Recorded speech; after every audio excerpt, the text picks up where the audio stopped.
Austin music scene is pretty awesome. Like I've been very fortunate. I found quite a bit of work here. There have been a lot of places. There's a lot of venues in town, and I know a lot of people say a lot of venues have disappeared, but it seems like some new stuff has popped up in those places. And so I've had the pleasure to work with James Polk and Centerpiece for a few years now. I've been working with Pamela Hart for a few years as well. But then I'm also doing the things that we all got to do. I'm working with 2 corporate cover bands, the Royal Dukes, and I'm working with a group called Shakedown.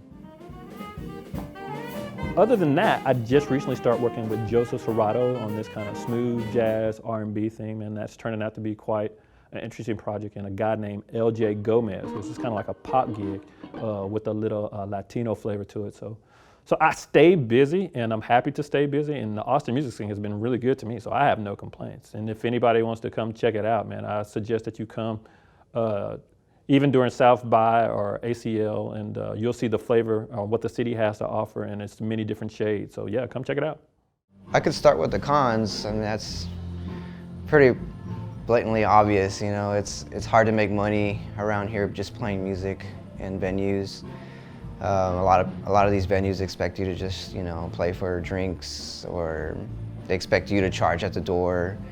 So that's kind of a bummer, but the good thing about it is, you know, they're willing to give a lot of no-names a chance, you know, to kind of develop themselves, and that's really helped me, especially because, you know, I don't consider myself a heavy hitter around here, so, you know, just getting the opportunity to kind of like develop my own groups and just kind of throw it out there and see what happens, you know, it's been good in that regard.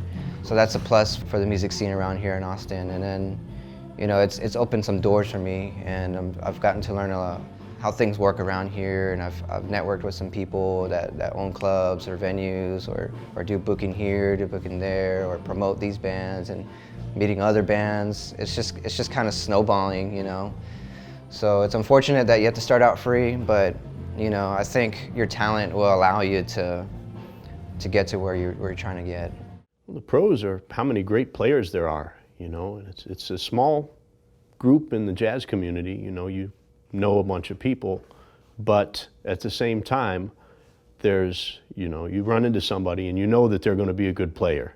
There's just so many good players around town. And the other cool thing is the University of Texas, right? Because you have a continual pipeline, right? You have cats who come in to do their master's or their doctorate. Marcus was like that. And then you benefit from the experience of playing with them while they're here. And then they pick up, you know, they benefit from the scene as well. So that's pretty cool. I think that a lot of players, just by the need to make a living playing music in Austin, end up with a wide variety of gigs, and they'll come in, and if you have arrangements, a lot of times it's the first or second time that you've played it. And there aren't that many avenues to build a residency or to play original music and really get experience and rehearsals and get everything up. So in that fashion, I think that what we're doing is a great thing to add to the scene. Always seemed really solid. The jazz scene was a little small, but everyone's tight-knit. It seems like everybody really knew each other. I mean, if you go to the jam session twice or maybe 3 times, you're probably gonna meet most of the scene. Now, small scene, incredibly good scene. Lots of strong players. But, you know, it seemed pretty solid. There was enough gigs to go around, so you never felt like you were just getting shafted on work or anything. Pay could have been better. Anyway, I split from Austin in 2015 and went to California. And mainly my deal there was I'd been a musician in Austin and I loved that, but I was looking to do some teaching and I thought there'd be more opportunities in California. So I went out there, ended up teaching at a couple of colleges, Mount San Antonio College, Mount San Jacinto College, got a high school thing I'm doing too, Vista Marietta High School. And not doing as much playing as I'd like to, but I did just recently start back up a Sunday residency at this restaurant bar called the Gastro Pub out in Lake Elsinore, playing with this bass player from San Diego named Dante Fire. Yeah, Austin's a beautiful place. It's my home. It's been really good to me. You know, there seems to be enough work going around for everybody, all the bass players at least. It's real tight-knit, particularly the jazz community is very tight-knit. Just about everybody knows everybody. Everybody's played together in some form or fashion. I love it here. All right. Do you have any cons about the music scene or about Austin? Yeah, well, it's so saturated with musicians that the clubs sometimes don't pay what they should be paying. And, you know, I mean, that's just the way it goes with a bigger city. People don't want to pay. There's so many people that are willing to play for free.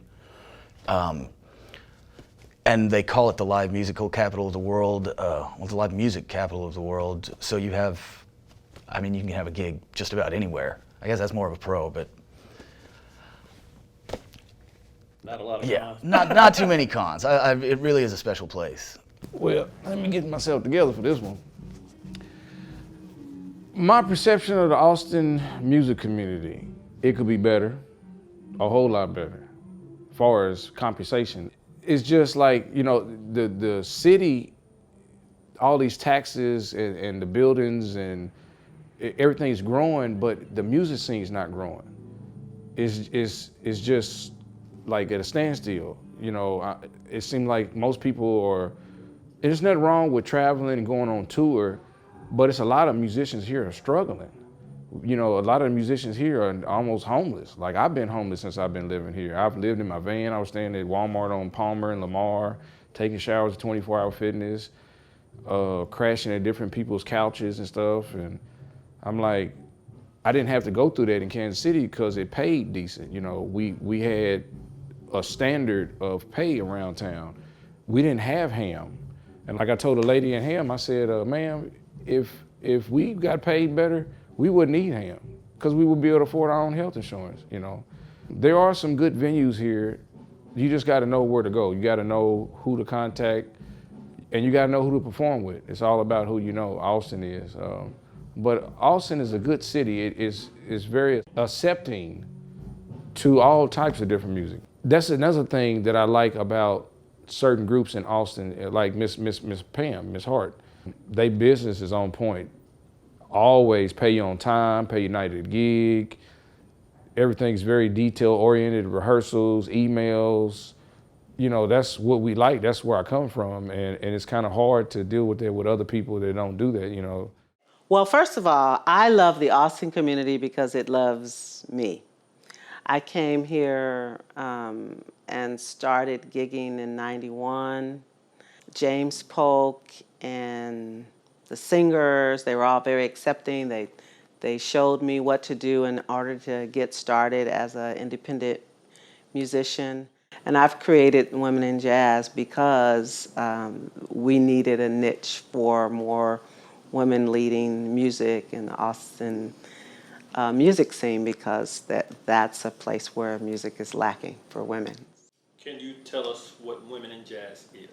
So Women in Jazz is a nonprofit organization, and it was formed with the goal of increasing the presence of women learning jazz, playing jazz, being presented with jazz in the Austin scene, because I saw that there was no place for women here. And it also allows us to teach younger people to appreciate jazz, the Austin community to appreciate jazz.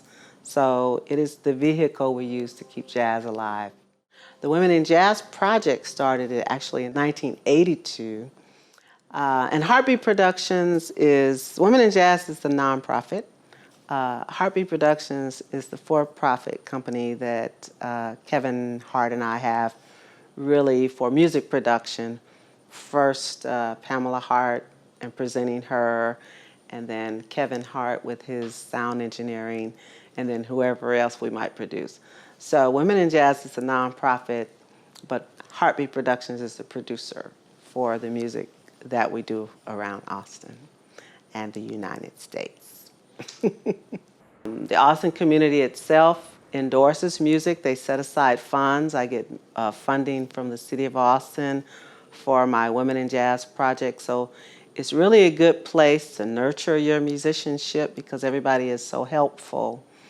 In terms of a gigging musician, though, I think it could do better in terms of the jazz scene. I mean, I did South by Southwest several years. I stopped doing it because there's really no emphasis on jazz music, and it's just a passion of mine, keeping jazz alive, and everything's about, and I understand that, you know, the young bands and rock and, you know, the independent side of music, which is great.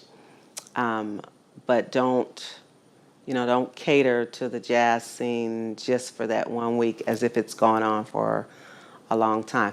And I've created Women in Jazz because we needed a niche for more women leading music in the Austin music scene, because that's a place where music is lacking for women.